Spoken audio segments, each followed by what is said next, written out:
Welcome to a brand new season of the Big Knick Energy Podcast. We're in season 3 now. I wait till the end of free agency for the most part, even though there's a bunch of bottom of the barrel players left to go. I have a great guest today. I'm super excited to have Dan Favale on, NBA staff writer for Bleacher Report for over a decade now and host of the Hard Knocks podcast. Dan, how are you doing today, man? I am doing well. How are you doing? Doing fantastic. Thank you so much for doing this, coming out of your very busy schedule. I'm sure you write probably like 3 to 4 articles every 2 weeks if I read enough of your stuff correctly, which is a lot of time to be put into this. Yeah, I mean, things are definitely, tapering off now as we're all held hostage by James Harden, Damian Lillard, and the Raptors. But yeah, it's always a nice time to catch your breath after the peak of the offseason, the playoffs, and the draft and all that. Totally agree, man. I feel like out of those 3 things you said specifically, the Raptors are going to hold us all hostage until the trade deadline and then not do anything once again. Yeah, and then let Pascal Siakam walk for nothing, and that'll be just they're gifting these players to these other teams at this point. Yeah, I mean, good for Fred VanVleet though. That good dude got 40 mil, and he would have never done it in any other offseason. So go 6-foot men. I love it. Dan, I know I sent you the rundown of questions I wanted to ask you before, so let's just jump right into it. First off, Jaylen Brown finally got the Supermax from Boston, a reported 5-year, somewhere between $288 and $304 million deal, depending on how much the salary cap rises in the upcoming 5 years.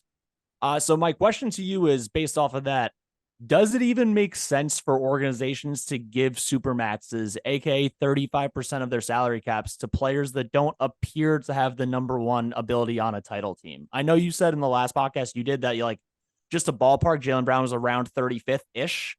So, like, does it even make sense for teams to have to pony up for a guy that makes 2 All-NBA teams but loses in the conference finals or finals as a number 2?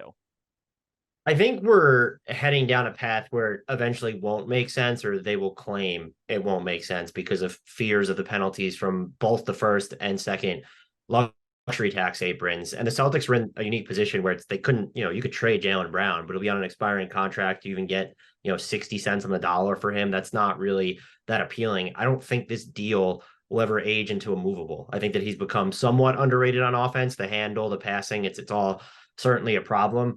I think what's going to be interesting, though, is you're probably going to see more of these cases of the 35th best player in the league or whatever being Supermax eligible because of the new All-NBA eligibility parameters where you have to hit a certain games played threshold. And I'll be very fascinated to see how teams wind up treating that early on. Maybe they give them out a little bit more willingly, or you can talk yourself into, well, is Jaylen Brown really like the 25th best player in like the peak of his season? But just given how hard it will be moving forward to stay outside the second luxury tax apron while having 35% max players on your team. I think we've already seen the middle class get squeezed a bit where their deals are shorter. And like teams, when they have the non-taxpayer mid-level, they didn't give it all out this year. I think I read that the Raptors are the only team that spent the entire non-taxpayer mid-level, which is kind of wild. And then, yeah, Bruce Brown gets paid, but it's for 2 years at most. And it's really a one-year deal. I think we're going to start to see that trickle upward to players like Jaylen Brown, to where, back to your question of, are you giving these guys the Supermax? And my gut feeling would be, we fast forward like 3-4 years down the line, the answer to that question is going to be no. That works so well into the next thing that I know I had to send you that we're going to talk about, because Julius Randle, if he makes one more All-NBA team in the next 2 seasons, is that correct? Because it has to be either 2 in a row or 2 out of 3 to qualify. If he makes in one of the next 2 seasons of his deal, he'll also qualify to be a Supermax player for the New York Knicks. And I know I would say 90 to 95% of Knicks fans, maybe a little hyperbole when I say that high of a number, but I feel like not would be upset, to say the least, if Julius Randle was to be getting $60 million a season in the next 2 or 3 years. To use the 35th best player is actually a great spot, because it seems on a normal given regular season basis, he's somewhere between 35 and 50th right now. If you're the Knicks GM 2 years from now, what are you even trying to do with Julius Randle, the player, the contract, the potential of giving this guy a Supermax when he doesn't perform well in the postseason yet, knock on wood, as we've seen? What would you be doing if you're Leon Rose of the Knicks in 2 years with this guy? That's a tough question, because if he makes another All-NBA team, it's just like right now this dude has 3 All-NBA teams. You can't just write that off as nothing. At the same time, like you don't Supermax him. That's just I think this is an organization that really is going to have to next summer grapple with, okay, well, what would we give Jaylen Brunson in an extension? Is he going to be worth the full 140% max that they could theoretically offer him? Then with Randle specifically, it probably gets awkward. I know that the front office is very high on him. But like you can't supermax him. If you want to extend him, it needs to be because this all NBA version of Julius Randle not only played well in the playoffs, but scaled to this larger ecosystem where we were seeing him engage defensively, closing out hard, actually doing more things away from the ball on offense and not having to have so much of the, and I do think at points this season, he did a pretty good job of blending in, but not having so much of what they're running directed towards him for stints or needing Jaylen Brunson to sort of manage and allocate how his touches are coming. If that version of Julius Randle makes an all NBA team, that we one, see Julius Randle play that way, and then two, it's worth an all NBA team. Yeah, could you talk about keeping him around? Sure. But even then, I think as good as Jaylen Brunson is, like this isn't someone in a theoretical world where if he was supermax eligible, that's not someone who's worth the supermax. And so Julius Randle quite certainly is not worth a supermax. To use a percentage standpoint, let's just say the 140% is what it ends up being 32% of a salary cap. What Brunson would be like 32% at max, somewhere around there. Yeah, I mean, like even if that at this point. For the scenario I want to bring up, like say Randle can get up to 35% of the Knicks salary in 2 years, and Brunson can get up to 30% of the Knicks salary in 2 years. Like, how much would you actually want to give those two guys if they're still on the team? It can't be 65%. That's just, there's a cap on that, I feel like. Yeah, I mean, between the two of them, I tend to be lower on Julius Randle than the consensus at this point. So I don't know what the combined number would be, but it gets a little easier where like because Jaylen Brunson's deal is declining and like his theoretical max, I think next summer would be like, is his starting salary, it's under 40, I think, or it'll be certainly under 40 if you're extending off at 24.9. He might not even sign that. That's how low it is. I think with those two players, honestly, I probably want it to be 50% or less. I might even skew less of the cap. And that to me, I think says more about how I value Julius Randle on the next best version of the Knicks than it does about Jaylen Brunson. I agree with you. I honestly, there's just so many different ways to actually go about this. Cause it's like in my head, I would think of the Supermax as like, you have to be a top 15 NBA player on both sides of the court to rationalize it to me. And that's just not where the league is going. That's not how player agents think. That's like, you have a chance to make 60 mil a year, you're going to go for it more often than not, So it's just a really weird and crazy thing we're going to get into in a couple of years, especially with the cap just constantly going upwards. People conflate eligibility with deserve. And I think that's a problem that's a great way to phrase it. That exists right now. But again, we just talked about those all NBA eligibility requirements. It's going to be even more of an issue or a happening when we start to see more of just like, I don't know what's going to happen. Like maybe star players are going to care about making all NBA more, but we might have something like, I don't even want to throw out a player's name there, but like if these like 52nd best players in the NBA are also just like supermax eligible because of the way that all NBA worked out for a couple of seasons, that's going to be just like fascinating, bordering on morbid contract negotiations. It's also favoring front court players more than backcourt. So now I feel like the guard position is so much deeper than the wing position currently in the NBA. It's kind of, and also with the injuries, and I feel like a lot of good power forwards are older than age. They're hard. It's going to be harder and harder to hit the 65 game threshold that exists now. It's how Julius Randle made the all NBA team and Jaylen Brunson didn't even make an all-star team in the first place. Yeah, I mean, getting rid of positions is certainly, I think, going to wind up hurting the front court players just because there are so many talented guards. And like you said, there's like, even with a guy like Julius Randle, there's less malleability there because he very much is a one position type of player. And so like, he's not even going to stumble into, the way the NBA futzes and fiddles with now their requirements was, well, Jason Tatum's technically a guard. And so it's good that they're getting rid of positions, but I think front court players, and even I think you might be able to argue centers specifically. I know there's like a very, Joel Embiid and Nikola Jokic are always just going to be in that discussion, but like, if you were that third center, if you're like a Sabonis or a Rudy Gobert or a Karl-Anthony Towns, or even an Anthony Davis at this point, if you qualify there, you're probably going to be hurt by the way that the new all NBA, zero position rules work out. I feel like it's going to be something that the next CBA that they have to negotiate in 8 years, they're going to get rid of that pretty quickly, but we'll find out then. Right.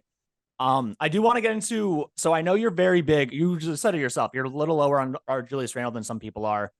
I tend to partly agree with you. I partly see his like value in the regular season. I mean, we all see what happens in the playoffs. And for a guy that gets 10 rebounds a game, I see him box out probably 4 times a game. So really just goes to show how much Mitch Robinson and Isaiah Hartenstein are doing for the guy. RJ Barrett, though, who and him and Randle tend to, we can all watch this, want to get to the same similar spots. They kind of want to do similar things just from a different position standpoint. What are you looking for from RJ Barrett this season in terms of overall growth, expectations with actually getting to start this new deal, and et cetera for the team itself? I'm looking for him to be a lot more consistent on the defensive end, kind of like rewinding to 18 or 24 months ago. And I think that we're probably going to see, just based off the makeup of this roster, you got rid of Obi Toppin, you bring in Dante DiVincenzo, Josh Hart is still there. The Knicks feel like they're going to, trend smaller during the non-Julius Randle minutes, where there'll be a traditional big, and then we'll see a lot of Josh Hart or RJ Barrett as sort of your four guy. I actually love that setup, but I would also like to see him grow in two areas. Well, I guess it's three. Attack consistently. Like we saw it in that Cavs series, and even towards the tail end of the regular season, like he's going at the basket. Even if he's not the most efficient finisher, he's going to be able to make things happen. Two is like, you got to get the standstill jumper down, my guy. You just like sub 28% on catch and shoot threes after the All-Star break. That is not okay. Wasn't really draining them in the playoffs. And the other thing I'd like to see, and last season, the data was not, I want to make this clear, was terrible on these lineups, but like the RJ plus no other like primary ball handler mobs, where like he was playing without Brunson or Randle, and even, insofar as Derrick Rose ever played, like playing him next to a Quickly or a Hart, like those kind of, you could say Quickly's a primary ball handler, but guys who are going to be able to concede control of the ball more to him. I think that's his path to, no, you don't eventually want him to come off the bench necessarily, but if he can lead those bench mobs as sort of a co-creator, that's also how I think he's best suited at this point, looking at the structure of the roster, to get his touches, to be able to attack in the space in which he needs to attack. Because when you're on the floor with, look, Brunson and Randle are, I would call them good enough shooters away from the ball, but they're not like caps lock shooters. And the Knicks lack caps lock shooters to begin with. And it's kind of easier for them to get to these 3 and even 4 out combinations when they're running out bench units than it is with their starting 5, obviously. That's a lot where the signing of DDV, while being slightly underrated, definitely comes in to actually get a guy that shoots over 40% from 3 outside of Jaylen Brunson on this team is going to be huge. I'm expecting that RJ Barrett's minutes, when Julius Randle's out of the game for the 13, 14 minutes he's out, I expect RJ Barrett and Josh Hart to be the 3-4 for the majority of that time, barring an Isaiah Roby or Nathan Knight skyrocketing up the roster, right? So I am really excited for them to be able to play a 4 out, and Hartenstein in those minutes versus Mitch allows for them ideally to have a center being able to pass around from the nail, pass from the top of the key, and be able to actually find the 4 guys around and then let them all like catch and drive, catch and shoot from there. Do you follow NBA University by chance?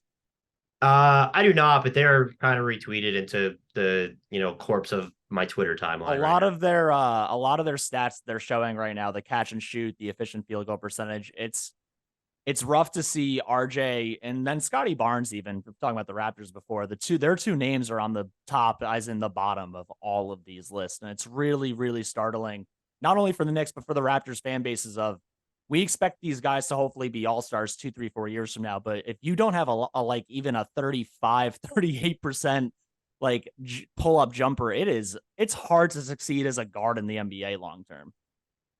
Yeah, and I think that's the concern with RJ, is that I still kind of believe in what he can do from the in-between range, where a lot of it probably feels away from the bucket, still too methodical. But like, if you give him some space, I'd be confident that some of those shots would be able to start to fall. But when you're looking specifically at a pull-up jumper, one that would come from behind the 3-point line, that's where things get really iffy. And I would be curious to see if he could follow a Jaylen Brown-like trajectory, where that was never really the strength of his game. And in some ways, it's still not. He shot like 28% on step backs last year, but he can take them now. And as much as people critique his handle, like, this is someone who is hitting like turnarounds and fadeaways, and like, to be able to see RJ Barrett work in that type of capacity would be absolutely massive for his development, even if he's not the most efficient 3-point shooter. We saw Jaylen Brown shot like 33.5% from deep last year and made all NBA. And so, you're going to commit to defense.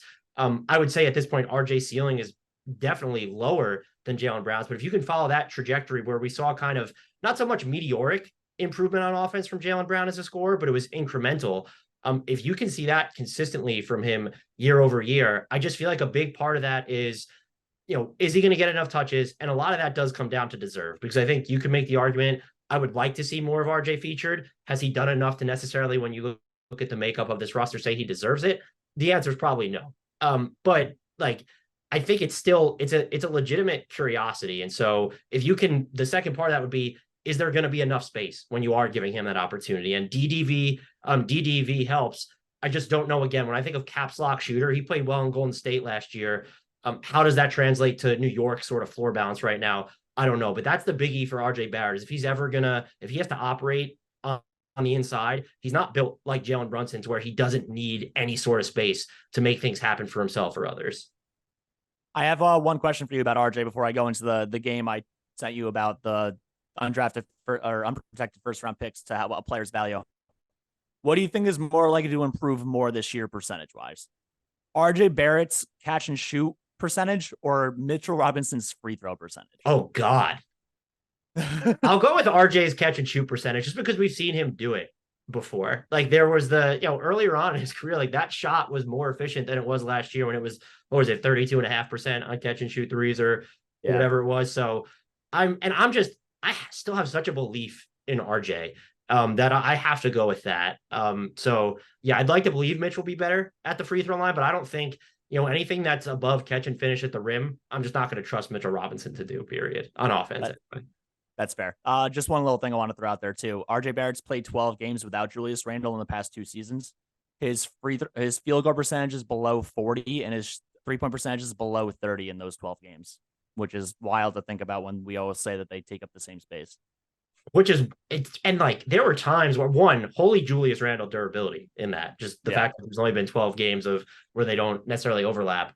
The bench mobs that used to be like RJ Barrett in them, like previously, those are absolutely killer. And so it's actually surprising to me to see that those shooting splits are so low. I literally only looked it up because I'm in a Twitter thread that actually we were talking about it, and I bothered to look. I was expecting it to be like 48 and 35, like higher than normal, and I just was shocked. To get in the game that I sent you, to paint the picture for everyone else, I get the impression that Randle's value on the trade market is lesser than someone that would have 2 All-Stars and 2 All-NBA selections in the past 3 seasons, much like you agree with, it seems like. To really clarify this, I'm hoping you could potentially rank or measure the following players in terms of value on the open market.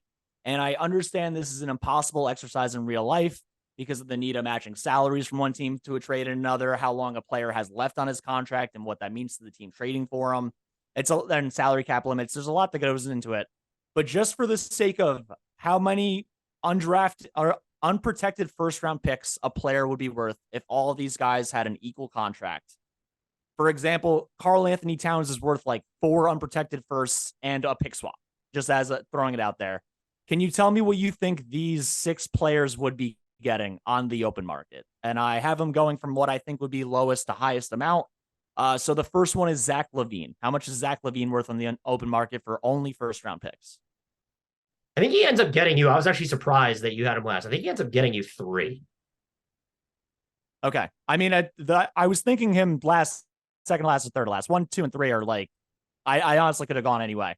It's just off the dribble 3-point shooting is monumental in this league, and he does it at a really high level. And I think we've kind of veered too far into, his contract is bad when you're looking at the way the salary cap is going up. And so I know Knicks fans are kind of disenchanted with the idea of going after him. I think any team that could get Zach LaVine, and maybe I'm basing too much of my own beliefs in this, where like, do I think I think a front office would give up 3 firsts for Zach. I really, or at least the equivalent of it. I really, truly do. Okay. Well, the next player, his GM has been hoping and clamoring for 3 firsts, and then had allegedly multiple chances last year, and still said no for some reason. How much is OG Anunoby worth on the open market? He's getting you like 1.5 first round picks. And I think it's just kind of the 1.5 is like, is it a player? Is it a very heavily protected pick? And I think the big thing here is OG is one of the best defenders in the league. He has turned into a very capable 3-point shooter. The ball skills just aren't there. We've been talking about the OG Anunoby on-ball elite for like a half decade now. Maybe it's different in an ecosystem that has more spacing than the clumpiness in Toronto. But like when people were talking about Memphis going all in for him, it's like, no, Memphis needs a wing that has like ball skills. They don't necessarily need his defense. They could use his shooting, sure, but they need a wing with ball skills. And if you're a team that wants to go whole hog after one of these players, like, I think there's a chance you get more, forget the contracts. I think there's a chance you get more first for Julius Randle than you would for OG Anunoby. I'm glad you said that name because Julius Randle is in fact the next person on the list. How much would Julius Randle get on the open market? I think I'd probably say, I don't know if any of them would be unprotected. I think you could get like 2 first-round picks or the equivalent in players, just because that we said to throw contracts out of the equation. But if you want regular season innings eaters, he is among the very best at doing that. And I do think if you could surround him with either more spacing or very specific infrastructure, there might be a team that's willing to try playing him at the 5, which then really soups up what he's able to do as a primary ball handler in certain lineups. Just for even to bring up that idea, just hit me in the soul a little bit, knowing our coach will literally never do that. It matters, I guess, less now that Obi Toppin is gone, but one of the great what ifs of this recent Knicks era. Dude, there was times where I was like, for the love of God, play the guy at the 3 for like 5 minutes. See what happens. I don't even care. For 5 minutes of a game they're winning by 15 against Charlotte, just see what happens, you know? Yeah, I mean, Tibbs was more creative. I called for him to get fired like 7 games in, and it caused a ruckus. And he was more creative for the rest of the season than I would have expected. But that's just one of the great, like, you talk about asset, allocation or preservation, and the Knicks really just dropped the ball with Obi for sure. I want to ask you, based on that real quick, to get off the game for 1 second. I think Jarris Walker might be one of the best players in the draft that actually came out. That's not Scoot or Wemby personally. I think Jarris Walker he helped Houston play a game like from playing point forward more or less, and like getting 30 wins in the college season as a freshman or sophomore is not an easy thing to do. I think he's really, really going to be really, really good in the NBA. I'm slightly concerned that Obi Toppin is going to a place where he's actually going to still end up getting less than 25 minutes per game in a contract year because of Jarris Walker's existence. And also Rick Carlisle is just like, he will do so. I was shocked at like how much he played some of the young players last year. Yeah. I will say though, Caitlin Cooper, the smartest basketball writer out there, seems to think that Jarris Walker will be really good. And looking at the pressure he can provide you on defense, I don't see the theory or the utility right now with him on offense. And so I'm just not a big Jarris Walker fan. If it works out with so many shooters and so much spacing in Indiana and the speed at which they play, it could. I'm not a Jarris Walker guy. That's okay. We'll find out in 10 years which one of us is right or wrong. They're a team that's set up to give up 115 or score 115 and give up 120 this year, so it should be entertaining. I only have so much faith in Miles Turner to 1, stay on the team, and 2, actually provide defensive presence at the rim before getting hurt. It only happens for so long every year. Yeah, he stands alone now. John Collins was moved, and so it's like, and who else was moved this summer that it was now all the guys who are in trade rumors that never get moved, and it's Miles Turner stands alone at the moment. He's the longest current Pacer. He's been in the league for like 10 years, and he's been in trade rumors for like 12 somehow. Yeah. I don't know how to explain it. It's insane. Oh, my God. To get back to the draft pick game, how many picks would Karl Anthony Towns get you on the open market? If we're throwing contracts out the window, I think he gets you 4. I feel like people have just underestimated how he is such a singularity as a big man. And I know he has an iffy playoff track record. I can't bring myself to care because he's had some highs in the playoffs as well that I believe in. I think he is just an incredible, out of this world offensive basketball player. Is his defensive, I don't want to say ineptitude because it's like too strong of a word, but his defensive inability overrated, or do you think it will keep showing out, especially in the times that he needs it most?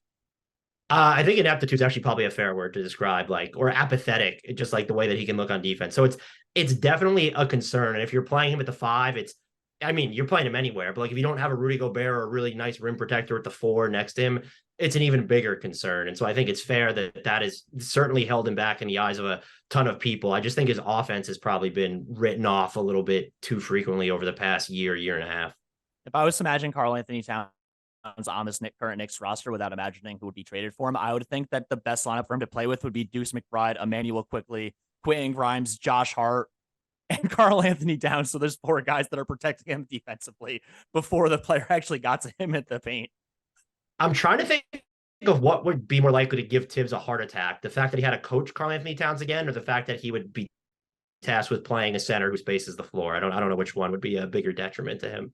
Probably both. Next player is seems like he still will be a Knick in the next 2 or 3 seasons. Donovan Mitchell. I guess he got Utah like 8 when you factor in Larry Markkinen and Colin Sexton, like basically first round picks. I think he probably still gets you 3 to 4. I don't know if all of them are unprotected. I would say he gets you at least 2 unprotected, and then like 2 additional picks or prospects on top of that. And then the creme de la creme of this list, and the biggest rumor that we're going to have to hear because of CAA existence, Joel Embiid. I just want to say, as evidence that I tried to pull my personal bias out of this, is I would absolutely not give up as many unprotected picks as most people would for Joel Embiid. The injuries they scare the hell out of me. I think he'd probably get you like 4 unprotected, all the possible swaps. And like, if it were the Knicks, like you're probably looking at 4 unprotected swaps, all these extra firsts that you have. This is someone who, if you set the over under in total first round pick equity at like 5.5, I'd smash the over on what happens in that trade. That's insane. I made a video this week, and I'll tell you what the trades were really quick. It was the idea if the Knicks were to get Joel Embiid, but I also preface it over and over by saying the Philadelphia 76ers will never give the Knicks or Celtics their best player in any scenario in my life. I don't care. It has to be like a Brett Favre thing where to go from the Packers to the Vikings, he had to go to a third team in the middle. But the trade that I had made up was either Julius Randle or RJ Barrett, either one, because the money helps. Definitely Mitchell Robinson, and then either Quentin Grimes or Emmanuel Quickly, and really all those what ifs are up to Philadelphia. 3 unprotected firsts and 3 of their protected first. So it was like 9 assets total to get Joel Embiid. And I'm like, would the Sixers even still say yes to that? I think it depends on how you feel about Knicks picks at this point. There was that joke that everyone wants a Knicks pick. And I think that with what the front office has done over the past couple of years, I don't think that Knicks picks are in as high of demand, especially if you're sending them a great player. I also can't, and I don't know if you're the same way, I can't envision what it looks like for Daryl Morey to be running a rebuilding team anymore. Just like ever since he acquired James Harden in 2012, it's been all about assembling a contender around a superstar, getting a second or a third superstar. And so I don't think he would care about sending Joel Embiid within the division to the Celtics or the Knicks, but I also just can't picture him like whatever package I would think they send Joel Embiid out for. I'm assuming he's trying to reroute those assets immediately to have another star in the door. Yeah, I don't know. It's weird to think of that.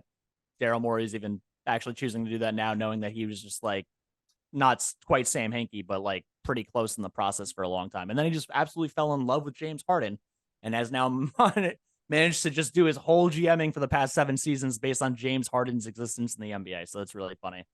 I do have to ask you though, real quick, is there any chance you would know anything about Donovan Mitchell or Joel Embiid based on you working for Bleacher Report for the past decade plus? Have you heard anything that would even seem remotely realistic on a trade rumor? The things that I've heard from people who are actually plugged in, and I would feel comfortable saying, is that I don't think there's a puncher's chance Joel Embiid would be traded to the Knicks for what their package would end up being. I think that would be the messaging coming out of Philadelphia.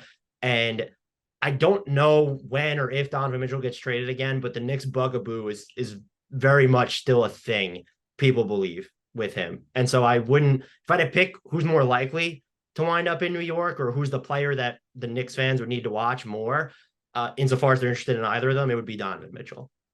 That makes sense. I mean, the more and more this guy just shows up to Mets games and throws out first pitches, he's already wearing blue and orange. I mean, and he's clearly a masochist too, and so that fits even better. Exactly. He's definitely used to it. He could have chosen the Yankees, but as a Met fan, I appreciate him fighting the battle with me and losing every year. Dan, next thing I want to get to. So a lot of the things based on people that don't believe in Leon Rose of the front office, and they're like, this guy was brought in to like get a superstar. They haven't got one yet. I think he's failing at his job, yada, yada, yada. Do you think the Knicks have been more prudent and wise with their moves, or do you think he's been asleep at the wheel for the past couple seasons? I think you have to skew towards prudent and wise. Maybe they dropped the ball a little bit in the Donovan Mitchell sweepstakes to the point that they annoyed Utah. At the same time, it's just like, when you look at this offseason specifically, what did you want them to do? Like, do you want them involved in the Damian Lillard sweepstakes? Is Pascal Siakam even worth it to them? They need like a very specific type of star at this point. And that star has yet to come available. Like Jalen Brunson changed the calculus a bunch. Even I think a lot of people on the Donovan Mitchell front, just like, does that backcourt make sense? And offensively, it sure does. So they haven't done, and I think you could argue some of the shine off these assets are wearing off when you look at whether those picks will convey. You already had a sell low on Obi Toppin. IQ is approaching his next deal. But like, what move aside from the Donovan Mitchell move? And did you want, I use this as an example. The Cavs, I thought, were close enough to being a contender with Donovan Mitchell they could justify giving up that much. If the Knicks matched that package, especially in hindsight, I don't know that they would have been as good as Cleveland was. And so I don't think Leon Rose and company and however many different versions or levels to this front office there is have done anything wrong. I think they've mostly hit on a lot of their moves, and they've put the Knicks in a very flexible position moving forward. But there is going to come a time where that power wing becomes available, or if it is a Joel Embiid, like you're going to eventually have to push all these chips in. I just don't think they've passed on that can't miss opportunity yet. That makes sense. Knowing how high you are on Zach LaVine now, do you think that there was an opportunity there that you think they should have pulled the trigger on, or do you think the price was just always too high? Yeah, I think the price was always too high. And just even based off how the Bulls acted this offseason, it was not in the vein of a team that was seriously considering moving Zach LaVine. So if they get bowled over with, I think what they call it, their Donovan Mitchell type offer, sure. Right. I just don't think when you look at Zach LaVine's passing and the fact that he has never shown anything close to Donovan Mitchell's defensive peak, he's not going to get you, 4 guaranteed firsts and swaps and a player like Larry Markkinen all at once. That makes sense. I've also seen enough highlights and videos Zach LaVine looking very sad that DeMar DeRozan put up another shot for me to not want another guy that already does that when I have Julius Randle on the team. That's the other thing is like when you talk about stars the Knicks could get, it's anyone, Joel Embiid, Donovan Mitchell, that like whatever. It's just like that version of that team, whether the other team wants Julius Randle, like Julius Randle can't be a part, like the pecking order just gets way too crowded if you have Julius Randle, Jalen Brunson, and then star X. Like it just gets way too crowded. It does. For a guy that wants to put up 20 shots a game and pretend to box out, it does get rough after a little while. Last thing I want to ask you, and I'll let you go, Dan. What's your expectations for the Knicks going into this season? FanDuel and DraftKings released their over-unders in the past few days. It's 44.5. Are you taking the over or under for that, and why? I think I'd probably lean towards the over at this moment. They got on paper, like there's sustainability there, and you acquired incremental improvement, I would argue, with Dante DiVincenzo. I think their biggest, most effective path to improvement was, did we add floor spacing that could crack our closing lineup? They had to ask themselves. I don't think they did. Like, I don't think you're going to expect DDV to close over most of these other guys. And if he does, I'd wonder, okay, well, what went wrong with Josh Hart or RJ Barrett this season? But I do think he was injured. Yeah. And so I do think they're a better, deeper team. I don't know if their offense, I think in the regular season, they should be a bear. I don't know how much better or how much more playoff proof their offense is come postseason time. And that's like the main concern I have with them right now. Before you do your overall deep dive analysis as we get closer to the season, if you were to pick them seeding wise and what the overall wins that you expect them to get, what would you say? 44.5 feels smack like right on. Like I feel like 45, 46 feels like a good win total for them.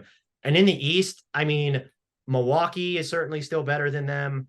I don't know what to do with Boston. I didn't love the Porzingis move, but they're probably still better than a 46 win team. And then like the territory's wide open. I think the only other team I would say I would definitely put in front of New York would be one if Miami acquires Dame, but I'm really high on the Cavs this year. And so I think like 5th feels like the right spot to slot the Knicks into. And then do they face the Cavs again round 1 next year based on the other 4 teams you said? Look, we need to see another Donovan Mitchell Bowl. That would just be absolutely incredible. So I hope we do get it. So I do too. Better if we get it too. And like, let's see it in the second round or just like the conference finals or something would be even cooler. And unless the Cavs go like ape crap during the year and they actually become from a 51 win team to like a 55 win team, just because they're so good at demolishing weaker teams. Like they had the second or third highest net rating for the year. That means that with where they ended up and how it looked, they were beating the crap out of the Detroits out of the world. And they were like actually playing close games, but losing to the better teams. So if the Cavs can end up being the 2 or 3 seed and the Knicks see them in the second or third round instead of the first round again, that would be chef's kiss. But I mean, that's a lot of foresight right there. Dan, thank you so much for coming on. It was much appreciated. I know people could find you everywhere if you'd like to plug some of your stuff for us.